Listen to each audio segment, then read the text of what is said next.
WhatsApp. आज हम आपके लिए लेकर आए हैं क्लास 11 बायोलॉजी का चैप्टर 1 जिसका नाम है द लिविंग वर्ल्ड। इस पूरे चैप्टर को हम 4 पार्ट्स में डिवाइड करेंगे। The first part is characteristics of the living, जिसमें हम पढ़ेंगे कि लिविंग ऑर्गेनिजम्स के क्या क्या कैरेक्टरिस्टिक फीचर्स होते हैं। The second one is the nomenclature, कि जो लिविंग ऑर्गेनिजम्स है उनका हम नॉमेनक्लेट कैसे करते हैं। Third one is the taxonomical categories, जो लिविंग ऑर्गेनिजम्स है उनको हम क्लासीफाई कैसे करते हैं। And the last is the taxonomical aids, माने कुछ ऐसी चीज़ें जिनकी हेल्प से हम लिविंग ऑर्गेनिजम्स को आइडेंटिफाई कर सकते हैं, उनका क्लासिफिकेशन कर सकते हैं और उनका नॉमेनक्लेचर कर सकते हैं। तो चलिए इस चैप्टर का फर्स्ट पार्ट हम स्टार्ट करने जा रहे हैं, जो है characteristics of the living beings.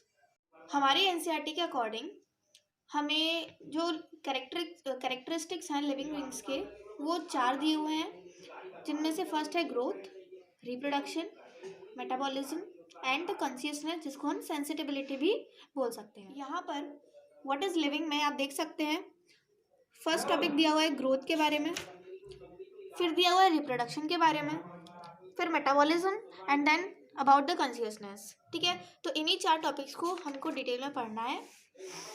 सबसे पहले हम बात करेंगे नंबर 1 ग्रोथ की। So according to NCERT, growth के जो ट्विन कैरेक्टरिस्टिक फीचर दिए हुए हैं वो बहुत बहुत बहुत ज़्यादा इंपॉर्टेंट है। एनसीईआरटी के according increase in mass and increase in number of individuals are the twin characteristics of the growth. ये बेहद इंपॉर्टेंट है, आप इसको वेरी वेरी इंपॉर्टेंट कर लीजिए नीट पॉइंट ऑफ ग्रोथ के लिए। हम लिखेंगे increase in mass and increase in number of cells. ठीक है, इसका मतलब increase in mass and increase in number of cells, ये 2 फीचर्स हैं ग्रोथ के। माने लेट कंसिडर एक सेल है, वो डिवाइड करके 2 डॉटर सेल्स में कन्वर्ट हो रहा है। तो इस दौरान क्या हो रहा है, सेल्स का नंबर इंक्रीज हुआ, 1 सेल से 2 सेल बन गए, और ऑब्वियसली सेल्स का मास भी इंक्रीज हुआ। यहाँ पर 1 सेल का मास है, यहाँ पर 2 सेल का मास हो गए। ठीक है, तो जब भी ये प्रोसेस होगी तो हम क्या बोलेंगे कि ग्रोथ हो रही है। और एक और चीज़ बहुत इंपॉर्टेंट है एनसीईआरटी के लिए, देखिए जैसा कि आप यहाँ पर देख सकते हैं, in living organisms growth is from inside. ये बहुत ज़्यादा इंपॉर्टेंट है, क्योंकि हमेशा याद रखना, ग्रोथ हमेशा किसी भी लिविंग ऑर्गेनिज्म में अंदर से होती है, ना कि बाहर से। ओके, एनसीईआरटी में एक और इम्पॉर्टेंट लाइन दी हुई है, in majority of the higher animals and plants the growth and reproduction are mutually exclusive events. ये लाइन बहुत ज़्यादा इंपॉर्टेंट है, लेकिन इसका मतलब तभी समझ में आएगा जब हम रिप्रोडक्शन वाला पार्ट भी इसका पढ़ लेंगे। हम आते हैं characteristics of the living being के सेकंड कैरेक्टर पर, जो है रिप्रोडक्शन। रिप्रोडक्शन का मतलब तो सबको ही पता होगा, एक इंडिविजुअल से उसके जैसे ही और इंडिविजुअल्स प्रोड्यूस करना। ठीक है, now reproduction is the feature of living organisms, but हम ये नहीं कह सकते कि ये कैरेक्टरिस्टिक फीचर है लिविंग ऑर्गेनिजम्स का, क्योंकि बहुत सारे ऐसे लिविंग ऑर्गेनिजम्स होते हैं जिनमें रिप्रोडक्शन का फिनोमेनन नहीं होता। फॉर एग्जांपल म्यूल, वो एक स्टेराइल ऑर्गेनिज्म है, बट वो लिविंग तो है ना, इसलिए हम ये नहीं बोल सकते कि reproduction is the characteristic feature of the living being, but हम ये बोल सकते हैं कि reproduction is the feature of living beings. Reproduction के बहुत सारे मेथड्स हो सकते हैं, लाइक बाइनरी फिशन। इसका एग्जाम्पल हम सबको पता है, अमीबा। ठीक है, रीजनरेशन, इसका भी एग्जाम्पल बहुत फेमस है, प्लेनेरिया, और एटसेट्रा एटसेट्रा। ठीक है, तो अब हम वापस आते हैं उस एनसीईआरटी की लाइन पर जो हमने ग्रोथ वाले पार्ट में, majority of higher animals and plants growth and reproduction are mutually exclusive events. ये लाइन बहुत ज़्यादा इंपॉर्टेंट है, बहुत सारे बच्चों को ये समझ में नहीं आती है। अब देखो इसका क्या, लेट कंसिडर एक यूनिसेलुलर ऑर्गेनिज्म है लाइक अमीबा। ठीक है, तो ये है अमीबा हमारा। अब ये बाइनरी फिशन से 2 डॉटर सेल्स में टूट जाता है, ठीक है। ये हो गया पेरेंट सेल और ये हो गए दोनों daughter cells, parent cell and ये दोनों डॉटर सेल्स। अब इस दौरान क्या हुआ, एक सेल से दो सेल भी बन गए, माने सेल का नंबर इंक्रीज हुआ और इस दौरान सेल का मास भी इंक्रीज हुआ। यहाँ पर एक सेल का मास है, यहाँ पर दो सेल का मास है, माने अभी हमने पढ़ा था twin characteristic feature of the growth, increase in mass and increase in number of cells, माने इस पूरे प्रोसेस में ग्रोथ हो रहा है, ठीक है।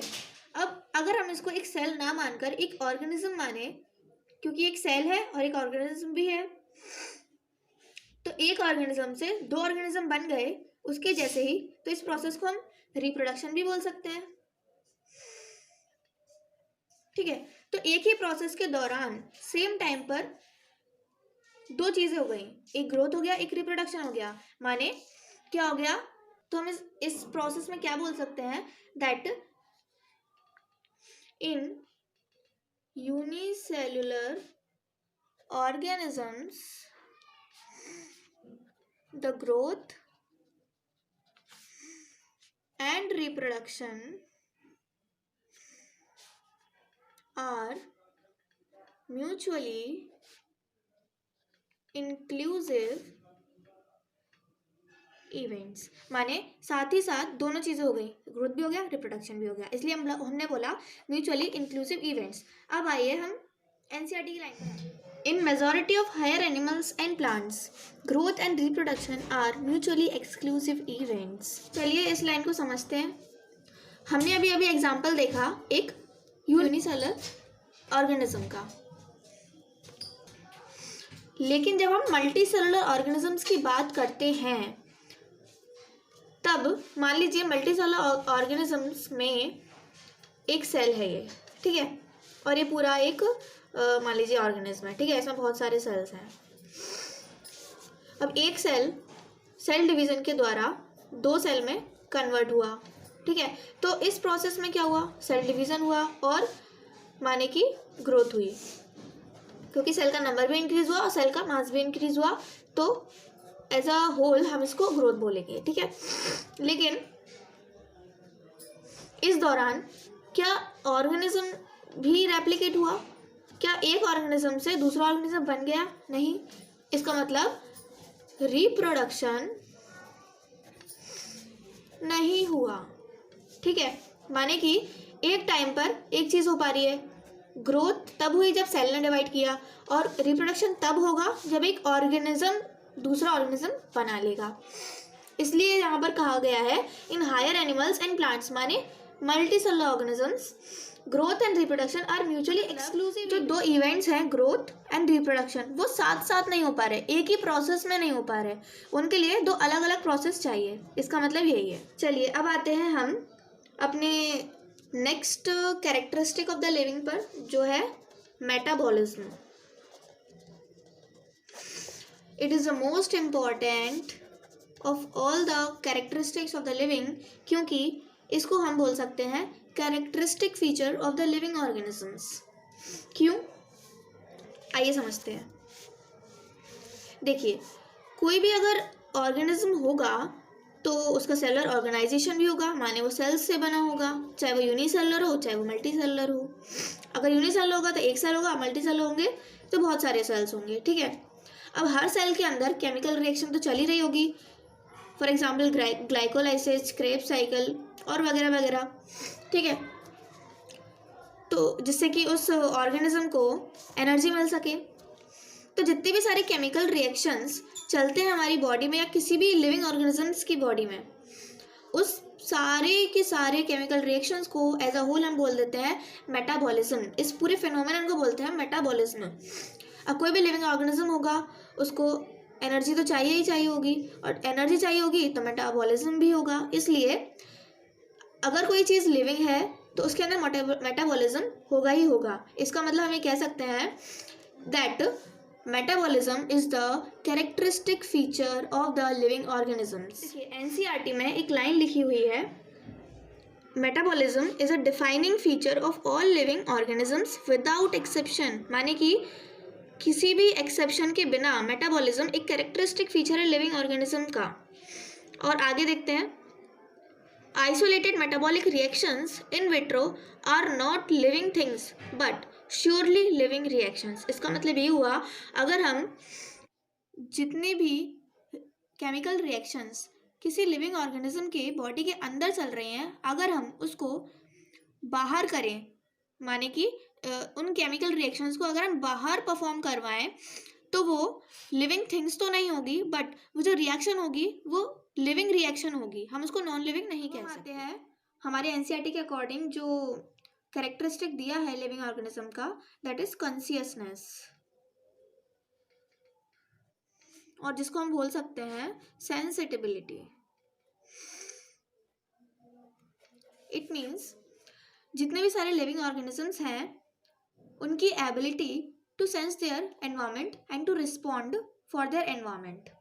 जितने भी सारे लिविंग ऑर्गेनिजम्स हैं हमारे यूनिवर्स में, चाहे वो प्रोकैरियोटिक ऑर्गेनिज्म हो या यूकैरियोटिक, सब में अपने एनवायरनमेंट के प्रति रिस्पॉन्ड करने की एबिलिटी तो है।